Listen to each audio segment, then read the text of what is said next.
大家好，我们来简单讲一下3月11日的日内的复盘。这一天呢，我们其实做的是比较好的一天，主要原因是一个早盘的比较明显的下降通道，尾盘的震荡，我们选择了没有做任何单子。首先，我来大概讲一下我们是如何做的。早盘虽然有一个比较小的跳空高开，但是它基本上是被 EMA20 拒绝的状态，刚刚摸到 EMA20。就有了一次比较大的下探，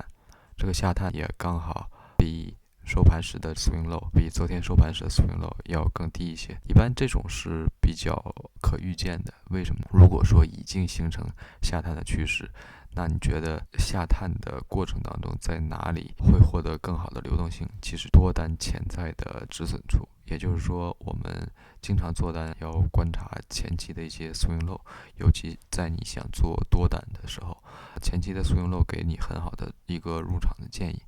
当然这个得看具体的盘型，因为我说早盘是向上上探之后被 EMA20 拒绝，所以我们看到这3根大阳线起步想上穿 EMA20 被压下来之后，基本上就有了一个概念，这是一个大涨大跌大疑惑的震荡区间的上沿的突破，第一次是以失败告终。我们看接下来的3根 K 线非常重要，因为就算它们是非常小体积的犹豫型的这种 K 线，表达了市场的不确定性，但是我们可以密切关注一下它们所在的位置。首先是这3根大阳线上探之后第一次拉回，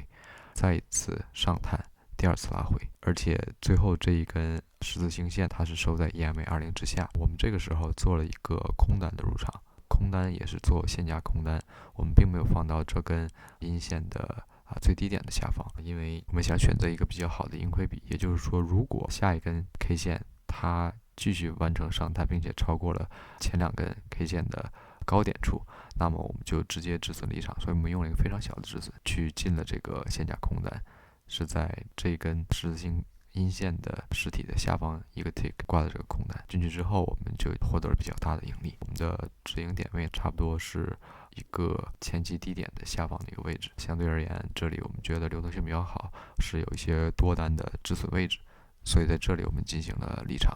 第2单也是同样的一个策略，理由是我们看这一段 K 线的上升，它是连续阳线堆积，并且上穿020，按理来说这样是一个牛趋势的一个起始，但它的问题是它的 overlapping K 线与 K 线之间的重叠是逐步增大的，而且这期间不乏一些 inside bar， 第2根最高和最低点都在前一根 K 线的高低范围之内而且我们看这个阳线的体积是一步步的缩小的，这是不是一个很好的信号？就算是爬上了 EMA20， 我们最好还要观察一段。果不其然，下一根是一个十字星的一个 K 线，它尝试回归 EMA20 之下，但是被拒绝。像这样一段连续的阳线，有较大的 overlap， 最后又有一根这样的大范围的十字星线，其实这是一个震荡区间的表现。为什么这么说？因为本身有大的重叠的 K 线，就代表是震荡区间，而这样一根体积很小、上下影线又比较长的一根 K 线，它本身也是一个震荡区间，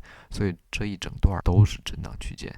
所以这个震荡区间，我们还是要选择突破哪边做哪边这样的一个方式。同样的这个做法，把止损放在这2根 K 线的上方，入场点是从实体的下方一个 tick 入场。止盈是挂在前期低点的下方一个位置，所以这又是拿到了一段波段的盈利。做完这2单之后，哪怕这里出现了跟 EMA20 的 gap， 我们也是没有继续去做，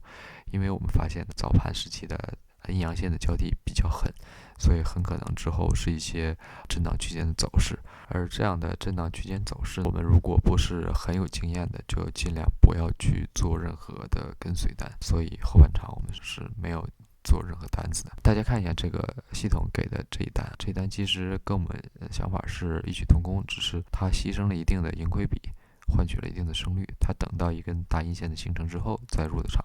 当然最后也是稳稳拿到了 target 的这个止盈点的位置，并且它的止盈点真的很不错，系统给出的止盈点是在全天的低点位置附近，所以这一单我觉得是日内不管是我们人为去看盘，还是利用我们开发的这个价格行为的系统，都给出了差不多的答案。这是一个非常值得做的一单。其他位置其实说白了都有点马后炮的嫌疑，因为毕竟是震荡区间，很难区分到底应该做什么样的单子。如果做波头比的交易，像这样这个小体积连续的 K 线的位置是很难做好波头比交易的，因为你不可能用特别大的止损去做，同时它的移动的距离又是很有限的。所以我的意思说呀，3月11号这个盘形，我们值得做的只有